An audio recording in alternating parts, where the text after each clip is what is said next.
Hey guys, I wanted to do this video on a topic that is very important in martial arts. You hear the word thrown around sometimes, but I don't think a lot of people really truly understand the implications of it, and yet it is so significant. If you apply this to not just martial arts, but other areas of your life, you'll be able to achieve really dynamic results.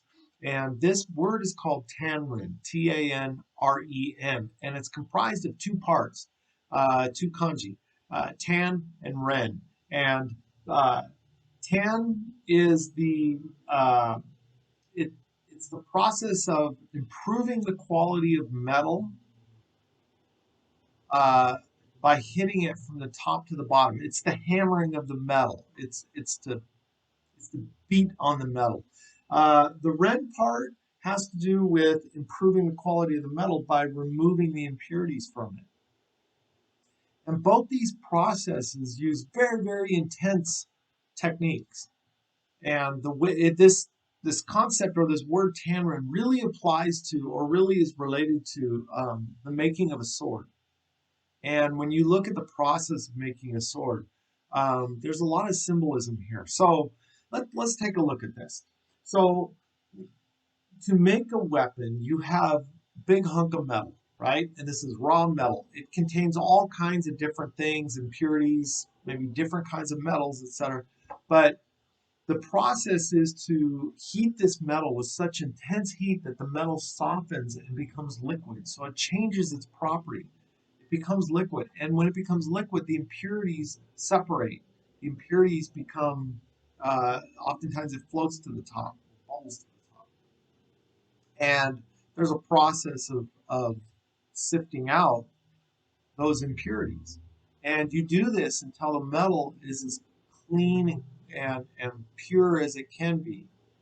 And then the metal is poured into its shape and allowed to cool to a certain point, and then it's put in water, like really extreme, to harden it, and then it's pounded, and then it's flattened, and then maybe it's heated up again, and then it's this constant process. But the initial process of clearing the excuse me, clearing the impurities out is very, very essential because the end product is only going to be as good as the impurities that are left in it. So the process requires this really intense mindfulness of of constantly looking for those impurities and drawing them out and that intensity of the heat.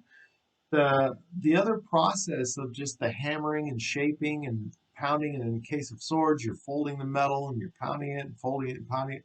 It's a very violent physical thing. So you have heat and you have intense physical action. So when you put all this together for a martial artist, this is what forges a martial artist into a very, very strong weapon. This is the process that's been used for a long time, for millennials. It's been or millenniums. It's been used a very, very, very long time because it hardens people for battle. It creates dynamic martial artists who can do incredible things. So what we have today is we have a modern society that is a relatively safe. I mean, really overall, we're not in a warring period like in 14, 1500s Japan. We're not in that warring period. Two, we have so many modern conveniences. We drive wherever we want. We have computers that pretty much do almost everything. We're so used to um, not having to really struggle like that for things. Uh, and what that's done is, and also with the way information comes at us, is that our minds are used to getting stimulated constantly. Our attention spans are shorter and shorter. Um, and we have very, very short term reward expectations. We expect a reward right away because that's how things function in modern life. But this Tanrin process runs opposite of that. It's messy, painful, tough, requires extreme discipline, mental focus, and time. And most people are not, they're not prepared for that. So what happens a lot of times in training is you practice, let's say you're practicing one of the basics, a kihon. You do it for a little bit and then you move on to the next. You're not really doing it to the point of pushing yourself past your comfort zone. You're not doing it to the point where it is physically challenging, physically difficult. Standing kamae, get low enough, have your structure correct, have your knees correct, your hips correct, shoulders correct, be low enough that you're actually shaking to hold it, that you have sweat coming off of you trying to hold this position. Nobody trains that way that I know. I mean, maybe you do. I'm just saying that generalized, but people basically don't stick with that. They do it for a little bit and then they want to do something else, or they get bored. The mental focus. They'll do a they'll do a technique, kata, whatever. They'll do it maybe 4 or 5 times, and then they start getting sloppy. They start getting bored with it. They want the next. That's why sometimes you'll see, even among some instructors, they'll show a technique, they'll have everybody do it, and then they get bored. So then they're like, okay, well, let's do it. And then they'll show like a million other different variations. They don't stay with anything long enough. They're constantly changing and moving on to something new. And so the body never gets an opportunity to go through that Tanren process of conditioning and development. That you need that, both physically and mentally. You need to experience that intensity so that you can work through those impurities, the bad habits, the laziness, the short attention span, all these things. Work through that stuff, limits in your mobility, um, all of that, working through all of that, struggling, sweating. It's painful, but you got to experience all of that. And then once you experience through that, then you get to the forging part where you're drilling a technique over and over and over again so that it's precise. That precision is like the sharpness of the sword. That when your technique is precise, you're going to hit those kyusho, you're going to hit those targets. You're going to be able to apply leverage at exactly the right angle, at exactly the right time. Your distancing is going to be spot on because it's precision gained through repetition, just like swinging the hammer. It's You have to have that, and that requires a lot of time and effort. It's far more effort than just showing up to class once or twice a week and putting in maybe about 30 minutes, 45 minutes of real training. I mean, really, how much do you really train when you're in class? A lot of times it's this and standing around, whatever. And then when you finally actually train, if you were to do a stopwatch and time it, I'll bet you maybe half the class you're actually training, and the other half you're just not. You're doing other things. But it requires a lot. It requires a lot to have that level of quality. And the Tanren is something that is so critically important for the growth process because no growth happens without a catalyst. You have to have a catalyst to stimulate the growth. And the only way you're going to generate a catalyst is if you can do something that your body says, hey, we need to adapt to this because your body and your mind is always seeking comfort. Always. It's subconscious. You're always trying to find comfort.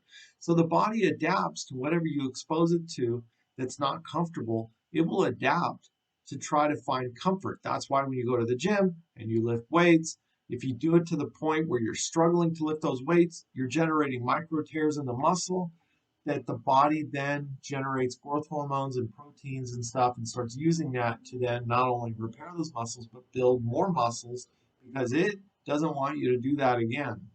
It doesn't want you to push past its limit because it's trying to keep you comfortable. So then that's next time you go to the gym, you start lifting that same weight and you're like, hey, this is a lot easier. It's not challenging for you because your body is adapted to that. Well, then that's where if you want to continue to grow, you have to always take it to the next level. You have to always then up the weight a little bit or up the number of repetitions. Same thing in class.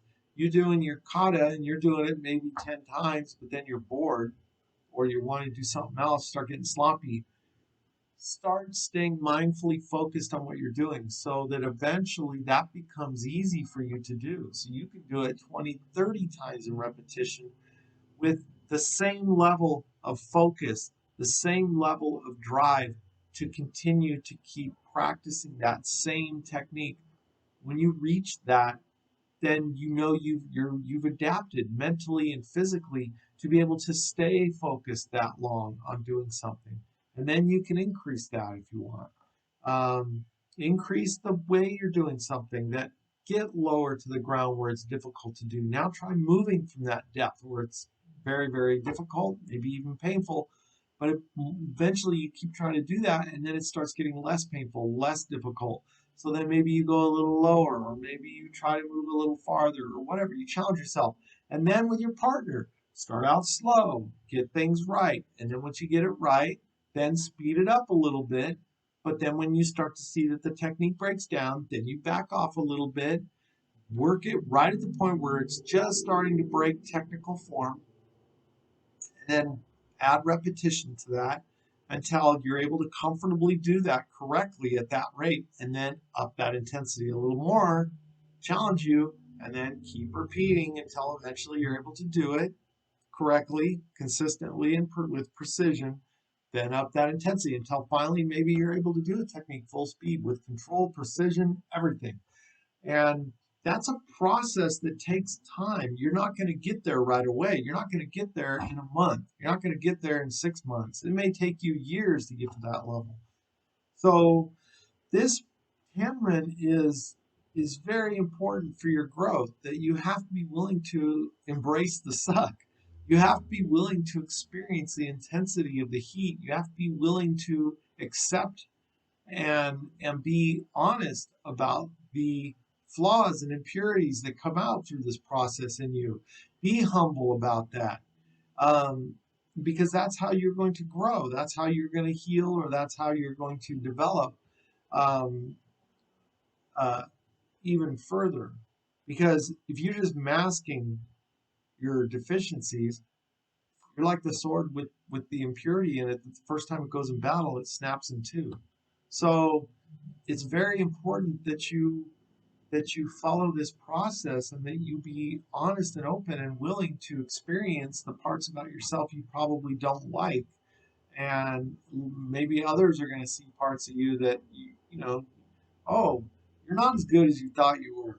That to me is a very humbling experience that is so helpful, because that's just that big chunk of impurity that bubbled to the surface under pressure, and now you have an opportunity to fix it. So by training harder and training correctly, maybe you need to go back and relearn some things, or whatever. But that process is so critical. So I hope this inspires you. And I really hope you take the time to look at your own self, because it's easy to sit back and talk this big talk. It's easy to sit back and say, oh, yeah, we have to, yeah, we got to push ourselves and blood, sweat, and tears and all that kind of stuff.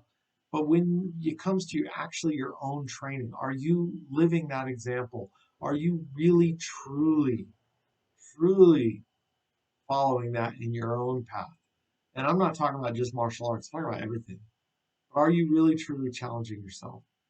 So I hope you find this helpful, inspiring, and useful. Please drop me a comment. Let me know. Definitely subscribe to my channel. I need more subscribers. And like the videos that you like, or dislike. It's okay too. But definitely stay tuned, because I'm going to keep putting some more content out. If there's something else you want me to talk about, throw it in the comments, and let's see if I can do it. I will. Um, I appreciate all the support I've gotten so far from people. It's been wonderful. A lot of different private messages, um, and that's what kind of gives me some ideas for doing some of these. Uh, but uh, but definitely keep training. Now COVID, we're starting to kind of maybe come out a little bit. Maybe that's how it is where you're at, and you're starting to, now you can get out and maybe start going to classes more. Now is an opportunity to approach from a good place, from a good mental perspective, and really, really challenge yourself to go through that forging process. It's not your instructor, it's you. You're the one that has to make that decision and make that commitment, because the instructor can show you how to punch, but it's up to you to do it 10,000 times. So, um, that's your responsibility. And for some people, that's also a growth, that for them to be able to be responsible for themselves. That's a growth opportunity. So, again, thank you very much. And as I always say, stay happy, stay healthy, and no matter what, keep training.